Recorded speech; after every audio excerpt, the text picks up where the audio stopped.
우리 옆 사람하고 인사합니다. 예수님 탄생을 진심으로 축하합니다. 메리 크리스마스. 우리 긴 말은 좀 싫어하시구만요, 보니까. 메리 크리스마스는 아주 우렁차게 나오시는데 예수님 탄생을 진심으로 축하합니다. 이 소리는 좀 긴가 봐요. 다시 한번 사방 모든 사람에게 메리 크리스마스.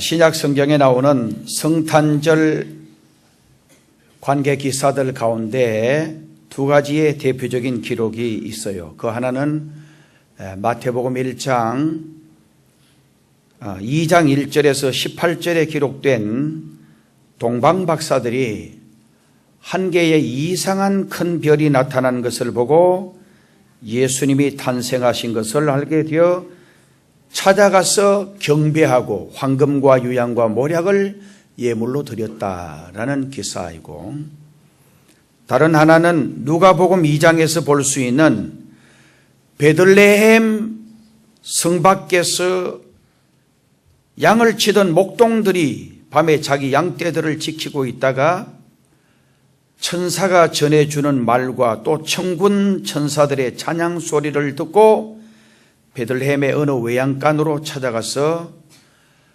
강보에 쌓여 구유에 누워 있던 아기 예수님을 보고 경배했다라는 이야기가 나와 있습니다.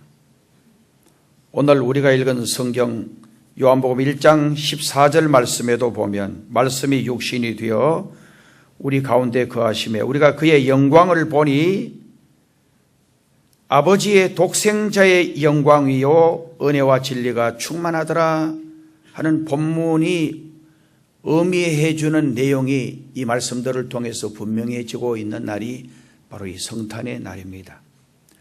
예수님은 바로 독생자의 영광이라 그렇게 말했습니다. 그러므로 예수 그리스도로 말미암아 나타난 이 영광은 바로 하나님 자신의 영광이라 그런 의미의 말씀입니다. 오늘 독생자의 탄생과 그 영광에 대해서 생각해 보는데, 독생자의 영광은 바로 임마누엘의 영광입니다. 오늘 본문에 아버지의 독생자라고 할 때의 원문에는 아버지와 함께 계신 독생자라는 뜻으로 원문에는 그렇게 기록이 되어 있습니다. 예수님은 하나님의 독생자이십니다. 그분은 삼위일체 하나님의 제2위가 되시는 하나님 자신이신 것을 본문은 설명하고 있습니다. 여러분 혹시 이렇게 잘못 생각하시면 안 됩니다. 하나님이 아이를 잘 못 낳아서 하나만 낳았다라는 그런 의미가 아니고, 이 독생자란 말은 하나님께로부터 파생된 정말 하나님과 같은 삼위의 하나님이시라는 말씀입니다. 1절 말씀에 보면 태초에 말씀이 계시니라, 이 말씀이 하나님과 함께 계셨으니 이 말씀은 곧 하나님이시니라. 이것은 예수 그리스도가 곧 히랍 사람들이 진리라고 생각하는 로고스, 즉 말씀, 혹은 이 로고스라는 말은 존재의 근본이라는 설명입니다. 로마서 11장 36절 말씀에 보면 만물이 주에게서 나오고 주로 말미암고 주께로 돌아감이라, 영광이 그에게 세세토록 있으리로다라고 기록이 되어져 있습니다. 그러니까 모든 만물이 우리 하나님, 우리 예수님께로부터 오게 되었다라고 하는 그런 말씀입니다. 예수님의 탄생은 독생자의 영광으로 오신 임마누엘의 탄생이십니다. 예수님을 믿는 것은 바로 하나님을 내 삶에 모시는 것입니다. 그래서 여러분, 세계 어느 나라든지 보면 자기 나름대로 하나님을 섬기는데 그 잘못된 것이에요. 예수 그리스도로 말미암지 않고는 아무도 하나님을 아버지로 모실 자가 없는 것입니다. 그래서 주님은 이렇게 말씀을 합니다. 나를 본 자는 아버지를 보았노라고 말씀을 친히 하셨습니다. 예수님이 오신 것은 하나님의 영광이 인간 세계에 임재해 온 것입니다. 오늘 18절 말씀에 보면 본래 하나님을 본 사람이 없으되 아버지 품속에 있는 독생하신 하나님이 나타내셨느니라. 오늘 본문 18절이 말씀하신 그대로 예수님을 마음속에 영접해 드리는 사람은 바로 하나님 아버지의 영광을 그 속에 받아들이는 것이다라고 말씀을 하고 있는 것입니다. 하나님이 우리와 함께 계시는 것은 복이 아닐 수 없고, 하나님이 오늘 저와 하나님이 여러분과 함께 계신다는 것은 가장 즐겁고 기쁜 것입니다. 하나님은 우리를 지으신 자이시기 때문입니다.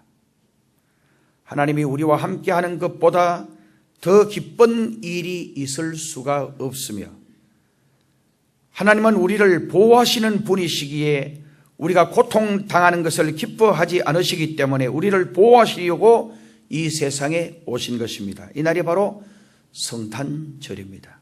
그러므로 성탄절은 우리 인간 삶 속에 가장 복된 날, 가장 기쁜 날, 가장 즐거운 날, 가장 행복한 날이다. 이게 깨달아지지 않으면 이 믿음 생활하는데 너무너무 힘드는 거예요. 예수님의 탄생이 나와 접목이 되지 않으면, 정말 예수님의 탄생 자체가 주는 그 신비한 비밀이 깨달아지지 않으면 믿음 생활하는 것이 짜증스럽고 힘들고 어렵고 고통스러울지 모르지만, 이것이 깨달아지는 사람에게는 가장 기쁘고 즐겁고 신나고 복되고 행복한 날이라는 말씀입니다. 그 다음에 독생자의 영광은 바로 은혜의 영광입니다. 14절은 계속해서 우리가 그의 영광을 보니 아버지의 독생자의 영광이요 은혜와 진리가 충만하더라. 여기에서 은혜라고 하는 말은 조건 없는 보상을 의미하는 말입니다.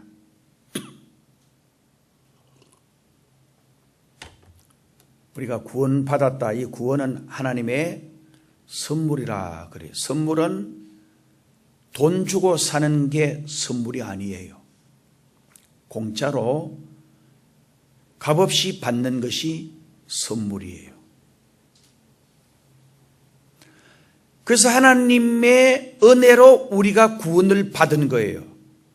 그래서 구원은 내 공로와 정말 내가 뭔가 수고하고 해서 천국에 들어가고 하면 천국에서 얼마나 거들먹거리는 사람들이 많겠어요. 그런데 그게 아닙니다. 내 공로가 아닙니다. 내 노력이 아닙니다. 내 수고로 얻은 것이 아닙니다. 전적인 하나님의 선물입니다. 그래서 감사하는 겁니다. 은혜란 말은 아무런 공로도, 은혜란 말은 한 일도 없는데 무조건으로 용서해 주시고, 사랑받을 자격이 없는데도 사랑해 주시고, 그리고 정말 보상해 주는 값없는 축복을 우리는 은혜라 그렇게 말합니다. 예수님의 탄생은 바로 이 은혜의 역사를 이루신 하나님의 축복의 날입니다. 모든 인생들은 하나님 앞에서 다 죄인입니다. 이 세상에 나는 죄가 없다, 나는 죄가 하나도 없다 라고 자신 있게 말할 수 있는 사람은 한 사람도 없습니다. 그래서 성경은 만물보다 거짓되고 심히 악한 것이 사람의 마음이라 그렇게 말하고 있습니다. 성경은 계속해서 의인은 없나니 하나도 없다, 다 지우쳐 그릇 행하여 각기 제 길로 갔거늘. 그러니까 우리는 정말 내 노력으로, 내 공로로, 그리고 내 자신이 의의가 있어서 하나님 앞에 의젓이 서게 되는 것이 아니란 말씀이에요. 그래서 성경은 벌레보다 더럽고 구더기와 같은 인생이라고 우리에게 말씀해 주고 있습니다. 이러한 인생을 향하여 주님은 수고하고 무거운 짐진 자들아, 소리가 계속 울리는데 이걸 잘 모르시는가 봐, 방송실에서. 수고하고 무거운 짐진 자들아 다 내게로 오라, 내가 너희를 쉬게 하리라고 말씀을 하셨습니다. 이 말은 주님께 오는 자는 절대 물리치지 아니하겠다는 거요, 주님께 오는 자는 목마르지 아니하겠다는 거요, 주님을 믿는 자는 그 배에서 생수의 강이 솟아날 것이라고 말씀을 하셨어요. 나를 믿는 자는 영원히 줄이지 아니할 것이요, 나를 믿는 자는 영원히 죽지 아니할 것이다라고 주님이 약속하여 주셨습니다. 병든 자에게는 의원이 필요하듯이 내가 의인을 부르러 온 것이 아니요 죄인을 부르러 왔노라고 하신 예수님께서는 병든 자, 가난한 자, 세리, 창녀 그 어떤 인간에게도 친근하시고 다정하셨습니다. 사람은요, 자기에게 조금 손해가 될 사람은 외면해 버립니다. 같이 교회 생활을 하면서도 정말 자기에게 조금이라도 손해가 되고 덕이 되지 않으면 피하려고 합니다. 그게 인간이에요. 주님은 문둥병자가 찾아왔을 때에 깨끗함을 얻게 해주셨고, 귀신 들린 사람이 찾아왔을 때에 그 귀신을 쫓아내어 고쳐주셨습니다. 귀머거리가 찾아왔을 때에 귀를 열어주셨고, 벙어리가 주님을 찾아갔을 때에 혀를 풀어 말하게 해주셨습니다. 소경 거지의 눈을 열어보게 해주셨습니다. 안전뱅이는 일으켜주셨고, 반신불수를 완전한 몸으로 회복시켜 주셨고, 오른팔이 말라붙은 자의 팔을 펴게 해주셨습니다. 문둥이 집에서 음식을 잡수시고 세리장 삭개오의 집에서 즐거이 자다 가셔서 모든 사람이 손가락질을 하고, 어떻게 저 사람이 정말 선지자였다면 저 사람 세리라는 것, 저 사람이 창녀라는 것을 알았을 터인데 어떻게 저 사람과 함께 식사를 하고 바로 저 사람이 향료를 부어서 저렇게 머리털로 자기 발을 닦는 것을 보고 더럽고 초잡한 여인이라는 것을 모르고 어떻게 저렇게 있느냐라고 비꼬을 때에도 주님은 그들이 하는 것을 그대로 두시면서 그들을 수용하시고 용납해 주셨습니다. 날 때부터 소경된 불행한 거지를 보고 저 사람이 누구의 죄 때문에 저렇게 소경이 되었습니까? 라고 묻는 제자들의 편협한 생각을 고쳐주시던 주님은 그 사람이나 그의 부모의 죄 때문에가 아니고 그를 통해서 하나님의 영광을 나타내기 위함이라고 말씀하시면서 그 소경 거지 눈을 뜨게 해 주셨습니다. 가늠하다가 현장에 잡혀온 여자에게 너희 중에 죄 없는 자가 먼저 돌로 치라고 말씀을 하시고, 모든 사람이 다 돌아갔을 때에 여자만 남았을 때에 주님이 여자의 너를 죽이려고 하던 자들이 어디 가느냐? 다 갔습니다. 나도 너를 정죄하지 아니하노니 다시는 가서 죄를 범치 말라. 돌을 들고 쳐 죽이려고 몰려있던 무리 앞에 촉에 같고 풍전등화 같은 하늘의 생명을 안고 떨던 여자에게 나도 너를 정죄하지 아니하노니 가서 다시는 죄를 범하지 말아라. 타일러 보내시던 사랑의 예수님, 이 세상 어디에서도 이처럼 은혜로우신 분을 찾아볼 수가 어디 있겠습니까? 정말 이 세상에서 이보다 더 자상하시고 용서해 주시고 긍휼을 베풀어 주시고 끝까지 참아주시고 끝까지 우리를 받아주시는 분이 세상에 과연 어디 있겠습니까? 따지기 좋아하고 사람의 비리를 캐고 정말 그 사람을 까불리기를 좋아하고 보복하고 이는 이로 눈은 눈으로 갚아야 속이 풀리는 율법주의자들의 세계에서 그 누구에게나 값없이 용서해 주시고 사랑해 주시는 하나님의 독생자, 진실로 그의 영광은 은혜의 영광이요 사랑이 충만한 영광입니다. 사람들은 실수하면 자기의 실수에 대해서는 굉장히 너그럽습니다. 자기 아들, 자기 딸이 정말 잘못하면 그럴 수도 있지, 세상이 다 그런데 하고 용납해주고 수용해주고 그리고 이해해줍니다. 그 남이 잘못하면 관대하지 못합니다. 얼마나 따지고 그리고 평생 그걸 간직하고 계속 꼬투리 잡고 물고 늘어지는 것이 우리 인간의 속성입니다. 성탄을 맞이하면서 예수님의 정신을 우리가 생각해야 합니다. 저는 아라 새벽 기도 때 그런 이야기 했습니다만 어제 새벽 기도 때 제가 월요일 날 경주에 아침에 손님 만날 일이 있고 올라가는데 송명희 시인의 그 노래를 계속 제가 들으면서 얼마나 눈물을 흘리고 차를 운전할 수 없을 정도로 눈물을 흘리면서 올라갔어요. 나 가진 재물 없지만, 나 남들이 가진 지식도 없고 남들이 가진 건강도 없지만, 나 남들이 가지지 못한 것 나는 가졌다는 거예요.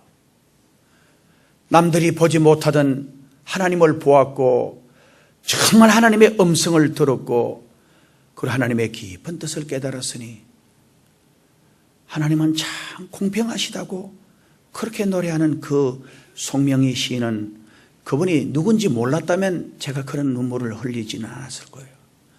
그는 세상의 뇌성마비로 그렇게 불행하게, 인간이 보면 가장 불행한 사람, 사람의 관점에서 보면 가장 처절하고 정말 어떻게 저런 사람이 인간의 구실을 할 수 있을까 할 정도로 가장 불쌍하고 가련하고 처절한 그 여인이 하나님이 공평하시다고 노래하는데 내가 얼마나 죄송하고, 오늘 많은 교인들이 예수 믿고 구원 받았음에도 감사하고 감격해야 함에도 불구하고 하나님을 불공평한 것 같이 원망하고 불평하고 원망하는 사람들이 우리 주변에 얼마나 많은지, 그렇게 처절한 비극을 맛보면서도 하나님은 공평하시다고 노래하시는 그 시인이 얼마나 부러웠는지 몰라요. 그 다음에 진리의 영광이라고 할 수가 있는 것입니다. 진리는 정의를 의미합니다. 진리의 법칙은 죄를 용납할 수가 없는 것입니다. 죄는 죄대로 처벌을 내리고 정말 정의는 정의대로 보상하는 것이 진리의 법칙입니다. 우리나라 오늘 노사에, 특히 철도 노조에 공권력 투입하니까 옛날 분이 그거는 당신은 옛날 집권했을 때에 그렇게 한 거는 우리가 할 때는 합법이고 지금 현재 하는 것은 불법이다. 여러분요, 이거 고쳐야 됩니다. 그래야 우리나라가 바로 씁니다.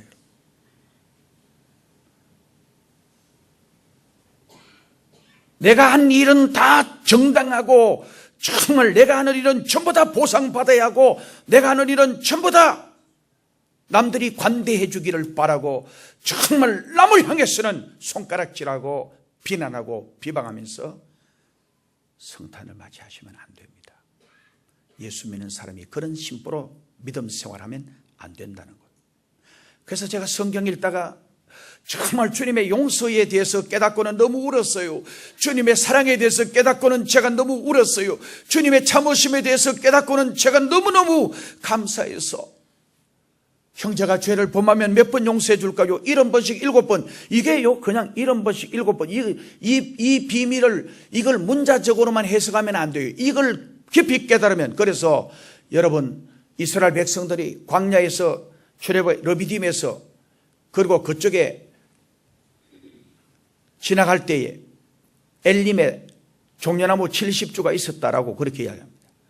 70주에 어떻게 200만 300만 명이 살겠어요?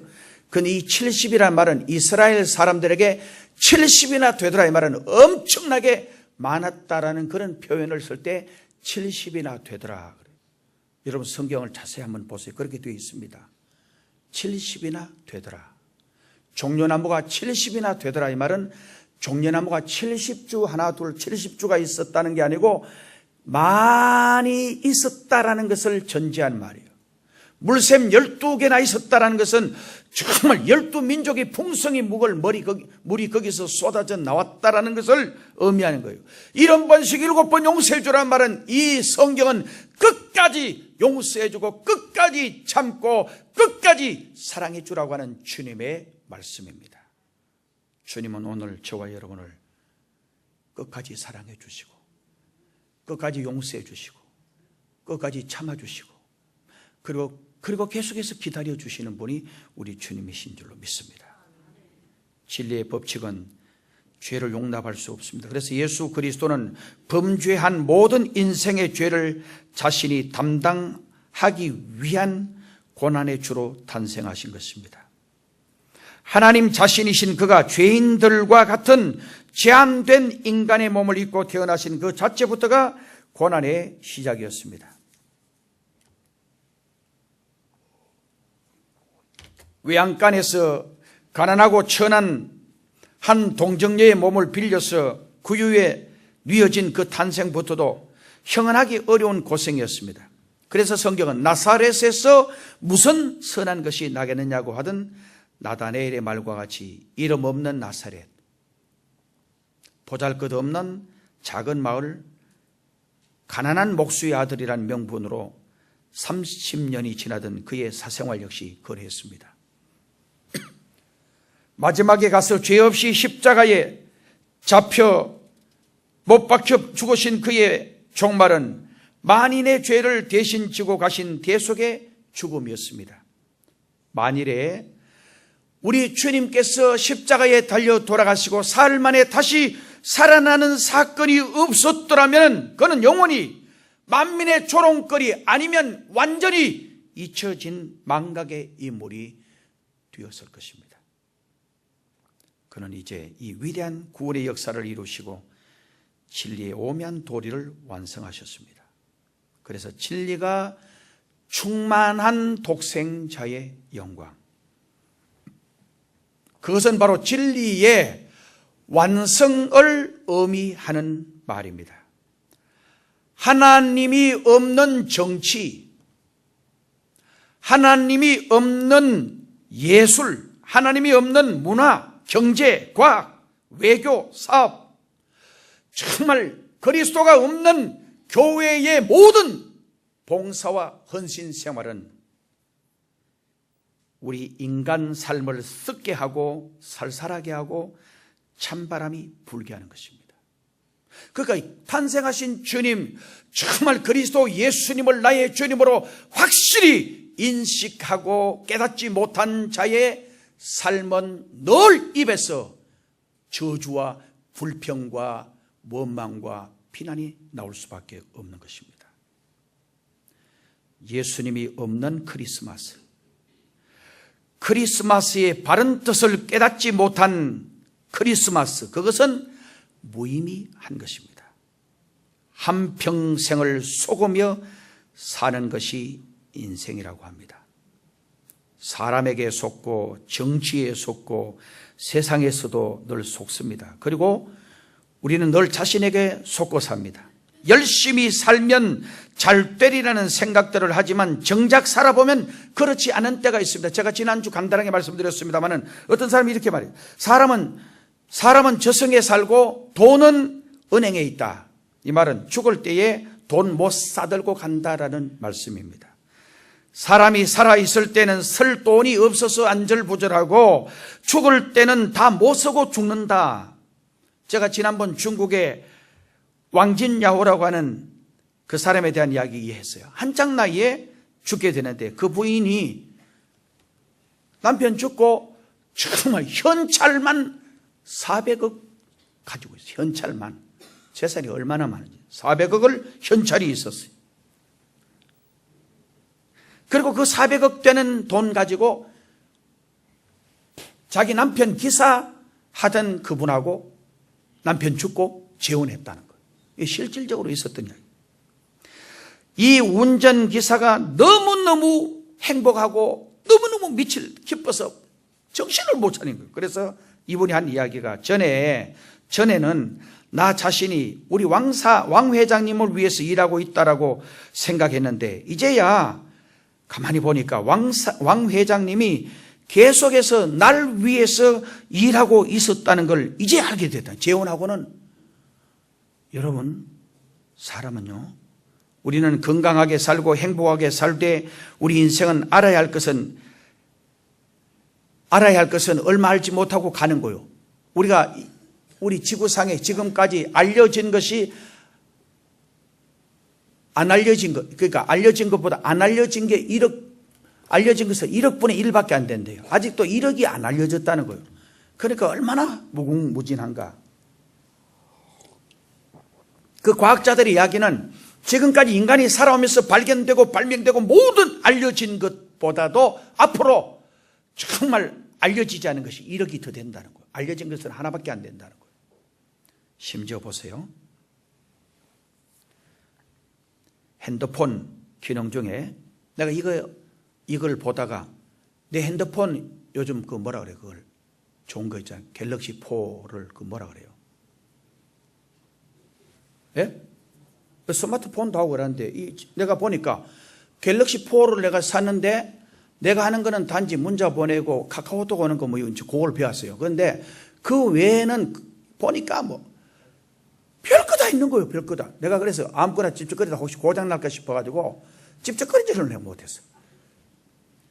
혹시 뭐 우리 집 사람이 미국에서 잘못 건드려가지고 돈이 핸드폰 한번 잘못 건드려 우리 집 사람이 놀래가지고 14만 원 나왔다는 거예요. 그 아닐 거야니까 집에 와보니까 14만 원 나왔어요. 아무것도 안 건드렸는데 뭐 어찌 찝쩍거려가지고 그 잘못 찝쩍거리면 큰일 나요. 예.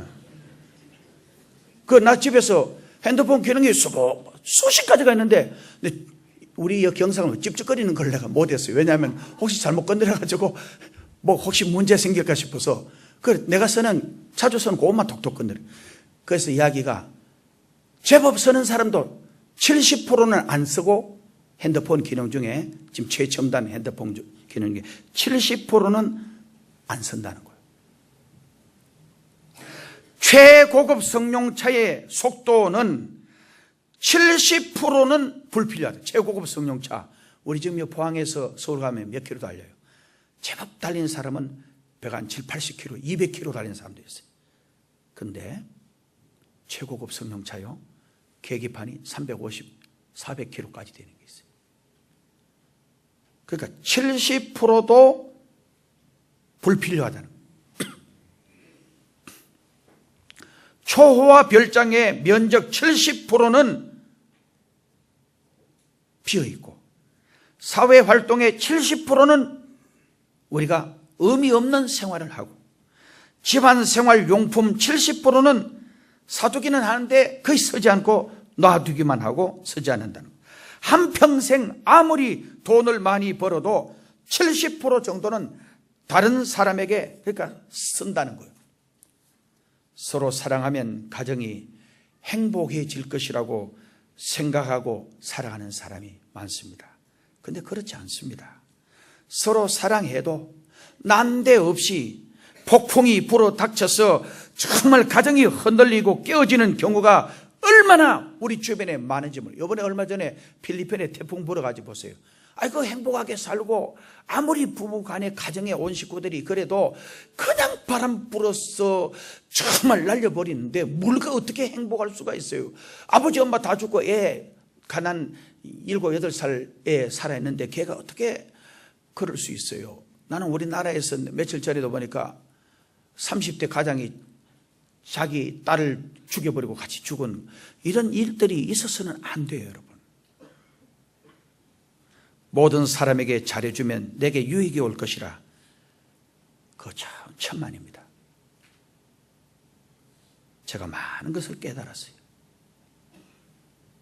사랑하고 도와주고 믿어준 사람에게, 밀어주고 또 도와준 사람에게 오히려 버림을 받고 배반을 당하는 경우들이 얼마나 많은지 몰라요.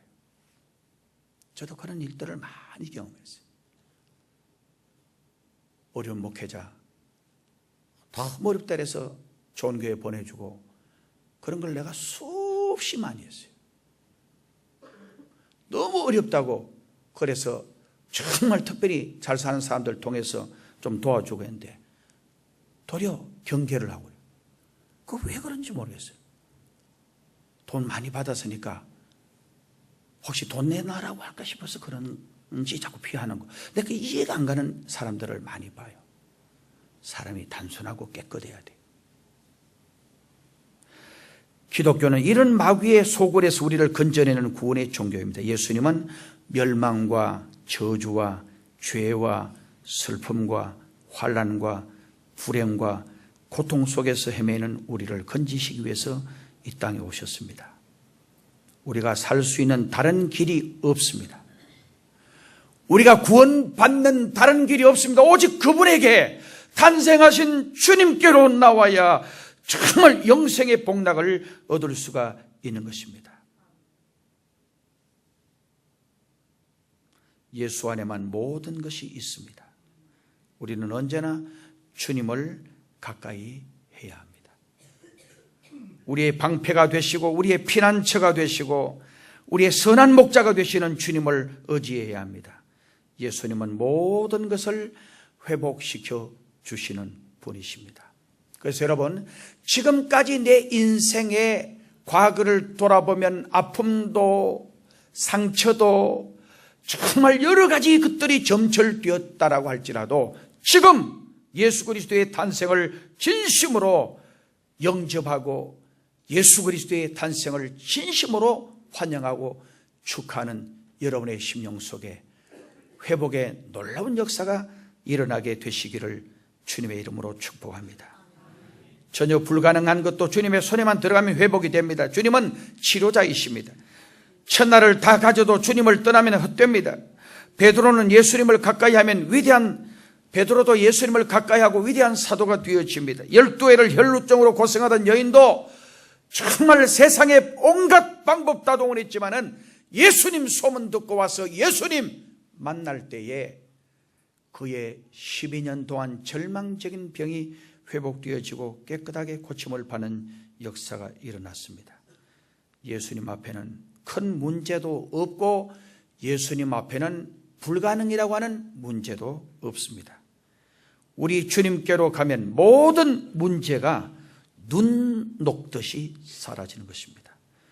이제 우리는 탄생하신 주님을 만나야 할 것입니다. 그분의 그 찬란한 영광 가운데로 나아가야 할 것입니다.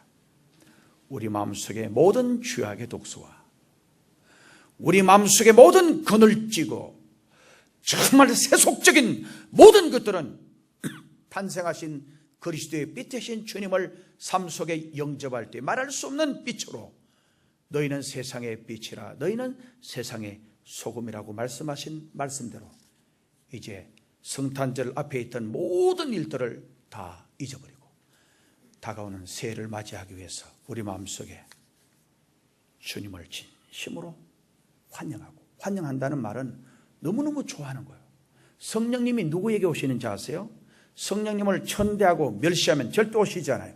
성령님을 너무 사모하고 성령님을 너무너무 환영하고 성령님을 너무너무 좋아하고 성령님에 대해서 너무너무 기대하고 정말 성령님을 진짜 내 삶에 내 가정에 모시기를 그렇게 원하시면 성령님이 내 안에 오십니다. 제가 며칠 전 깊은 기도를 드리는 중에 신령한 세계를 경험한 적이 있습니다. 이것은 내가 진심으로 주님 앞에 주님의 오심을 정말 사모하고 주여 나는 죄인입니다. 나는 부족합니다. 정말 나는 목사로서 지금까지 진짜 양들을 향하여 생명을 바친 목자가 못 되었습니다.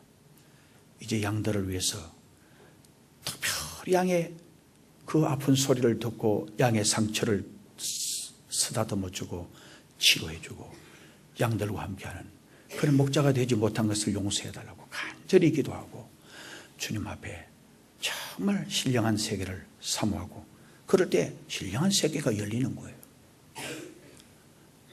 오늘 탄생하신 주님과 함께 힘찬 2014년을 준비하시는 여러분 되시기를 주님의 이름으로 축복합니다. 자, 이 시간은 우리 헌금을 할 터인데 헌금위원들 앞으로 다 나오세요. 이거 서세요. 기도 드리고 헌금을 시작하겠습니다. 헌금위원들 앞으로 다 나오세요. 안수 집사님 누구예요? 앞에 서시고 그 다음에 옆으로 서시고 헌금위원들 앞에 서시고 우리 오늘 성탄절 주님 앞에 황금과 유향과 모략을 드린 동방박사들처럼 성의 없고 정성 없고 그냥 아무 생각 없는 그런 식으로 하나님께 예물 드리면 기뻐하시잖아요. 진정으로 탄생하신 주님을